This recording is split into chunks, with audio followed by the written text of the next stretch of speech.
Hi there, my name's Nate Ridgway, and welcome to my second vlog, I guess, I guess we can call it a vlog, right? Video blog of things and interesting ways that you can make use of class time that you might not have thought of doing before. Actually, today we're not going to pick on a kind of particular kind of pedagogical strategy or a certain skill that we're going to focus on with kids in the classroom. Instead, my purpose here is to show you a couple of tricks that I have learned with class time that helps me really make very, very quick, efficient assessments that I can very quickly get out to students. I call this rapid-fire class time assessments.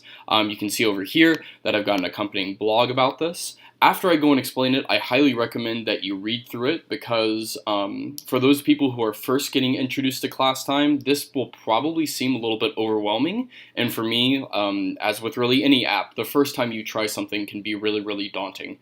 And so please make sure, because this can be, it's going to feel a little bit technical at first, but in the end, it's going to save you a ton of time and it's going to make your life a whole lot easier. So, as you can see here, it says featuring hyperdocs and hyperslides. If you're not familiar with hyperdocs and hyperslides initially, don't worry, I will explain them here. And I've also got some additional resources you can check out if you'd like to learn more about what hyperslides and hyperdocs are and how you can use them. Let's start with why we're doing this. You want to make sure that obviously that you understand here that we're not just doing fancy stuff with technology for the sake of doing fancy stuff. And really this is true with anything with tech. We don't want to be doing some kind of new flash in the pan technique simply because it looks cool, but really because we want it to save time and we want to spend more time with our kids. You don't have to do all this at once. You can start really, really small. And so the examples I'm going to start here, kind of as you'll see, will kind of gradually build upon each other. And hopefully you can kind of take, kind of a baby step at a time, poco a poco, and then you can gradually become kind of more accustomed to trying this rapid fire class time assessments technique in your own room. All right, so what we're going to look at first here, okay, is if you are kind of not too familiar with class time, this is probably not the video for you. I'm going to assume at this point that you already know how to create basic sessions and that you know that, that your students can go and log into those sessions and you can get data from them. Here's where now we're going to take class time and kind of amp it up another level, and that is we're going to make things much more efficient in terms of how we can access them. We're going to get them to our students faster and hopefully just kind of increasing access. Those are kind of our big themes here. Introducing hyperdocs and hyperslides. Now this is the technique that I'm going to use for the rapid fire class time assessment, but if you have any other LMS that you use or diet LMS such as Moodle or Google Classroom, those work as well. My school uses Canvas, so this is the way that I do it. But I also, here for my purposes, I'm going to show you how to do this through something called hyperdocs and hyperslides. The basics of what a hyperdoc and a hyperslide is are actually pretty simple. And this is the kind of the vehicle that we're going to push our rapid fire class time assessments through. So what I'm going to do here is I'm just going to pull up a couple examples of ones that I've made. And so, for example, what I've got right here is a hyperdoc that I made for my students at one time for our lesson on the civil rights movement. And as you start to look through it, okay, basically what you'll start to see is that it's like an entire class period in a document. And why we call it a hyperdoc is because everything is linked. It's all interactive. So students have got their agenda over on one side. We've got our objectives for the day. They've got their warm-up right here, which I'll get to here in a second. And then we've got some activities. They've got all the links that they need, the things that they're turning in before they leave. And that's really the essence of a hyperdoc. Okay, and in the blog, it talks lots about how, you can customize these things to, make them look how you want to look. It absolutely, for many people starting out, can just be a very simple Word doc with bullet points going down. There's no need to do kind of what I've done here, which is kind of the color coordination and stuff like that. I'm going to set aside how to make a super good hyperdoc and a hyperslide for now because there's more information on that in the blog. Let's talk about actually what I'm doing inside here that is a rapid fire class time assessment. There is a feature with class time that you absolutely need to be aware of because it is an absolute clutch time saver. And so I'm going to go and log into my account on class time.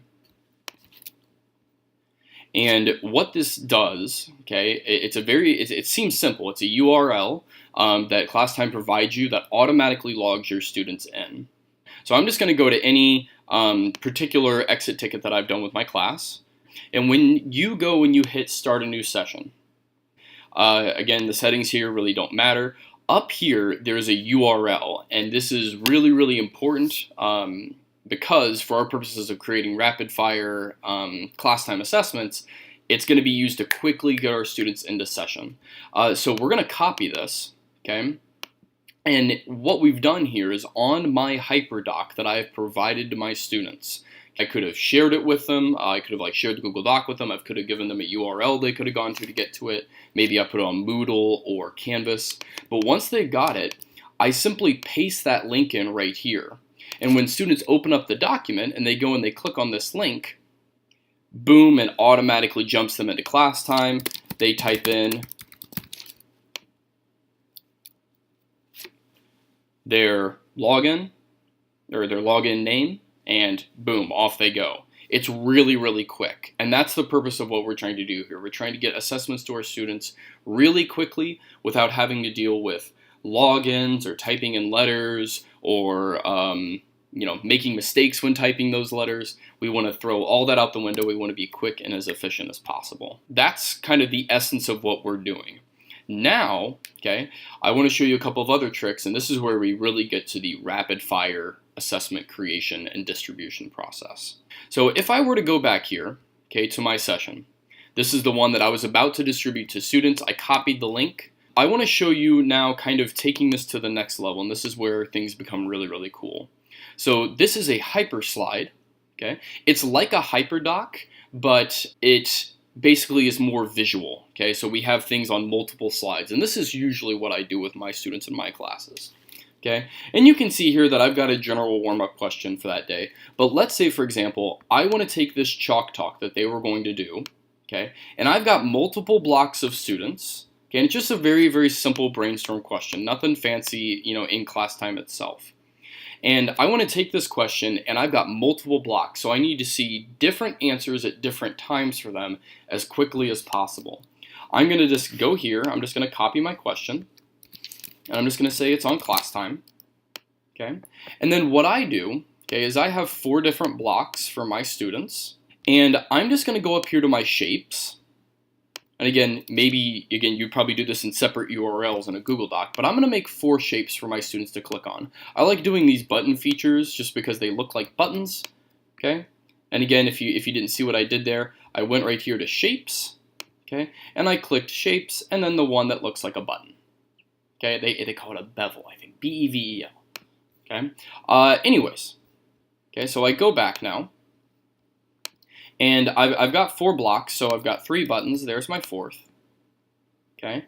And what I do is I'm just going to change the very basic colors of those so I can tell my different blocks, okay, you need to click on the red button, you need to click on the yellow button, you need to click on the light blue, and then you guys need to click on the black, okay? And then what I'm going to do, okay, is I can either do this with a shape, or I could actually just really put the links in the slides themselves, is I go to Insert, and then link on the shape itself. Okay, and I'm going to go back to my class time assessment here. I'm going to copy it and make sure that I've got it. And then when I go back to my slides, I'm just going to hit paste, apply. Now, the problem is, as I said before, is that we need different sessions for our students in different blocks. And this is where things get really cool. There's a trick that you can do with class time and with your browser, and I believe it works with any browser. I've tested it on Firefox and Internet Explorer as well. Is if you, up in your session where you just created, if you hit the back button, okay, it goes right back to your library, you hit start a new session. And now we've got a brand new code for a brand new class. We go here, and we paste. I did Command K as the shortcut for that. And look, we've got another block ready and set up. I hit back, start new session. I copy the code. I go back to my slide. I paste. And now I've got my 3rd block set up. See, it's really, really quick. I'll go and do my last one. Start new session. Proceed. Copy it. And boom. Okay. Now I know that I was copying some codes there from other questions. For our purposes here, it doesn't matter. Once you've actually made your class time session, it's simply going back, starting a new session, copy and paste. Going back, start a new session, copy and paste. And you just repeat that for as many different classes as you might have. With that all being said, once you have distributed the resource to your students, there's one other cool trick that you can do, and that is because you might have just gone and created, I don't know, let's say 4 or 5 different sessions like I have. Okay, and there's a really, really cool trick, and down here, there's a really neat change you can do on the URL that's up in your browser. Okay, so I'm talking about the thing that's up here and highlighted. So if I click on a button, right, let's say that I'm actively presenting this with my students. Okay, I'm just gonna make this full screen like how it would be for them. Okay, let's say for example, okay guys, let's go ahead and check out like our warm for today. Let's click on the red box. And they click on the red box. The problem is I may not want to have to deal with going through class time and finding this exact code up here in session for where my students' answers are. So what we can do instead is by clicking the exact same button that our students do, we can go up here to the bar and you'll see the word code right here. We're going to change this to sessions, okay, S-E-S-S-I-O-N-S, and we're just going to hit enter. And what that does is just by changing that URL slightly, it jumps us right to our teacher dashboard. And we can do this for any block. So I can go to my, let's say now we're in the blue class, I change code to sessions, I can instantly pull up their answers.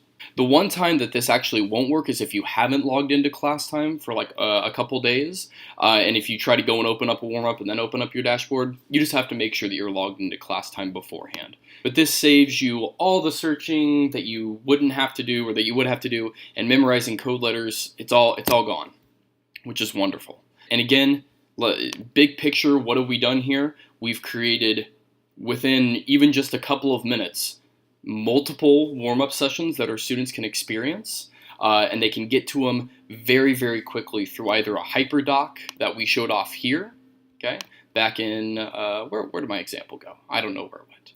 Oh, there it is, okay. Either, we would paste multiple links here, okay, and again, we would just do that just like this. Again, we would paste maybe our 4 different links, or we've done it in a hyperslide, and we can rapidly access those with our students as quickly as possible. So again, the goals and what we've hopefully achieved is some time savings, some efficiency, and some new ways that we can rapidly create assessments and get them out to our students in a really, really effective way. So hopefully this has been helpful. Again, you can use this with any class or any different subject. Class time is so flexible in that way, but hopefully this trick has been something that you can use in your classroom right away. Until next time, bye-bye.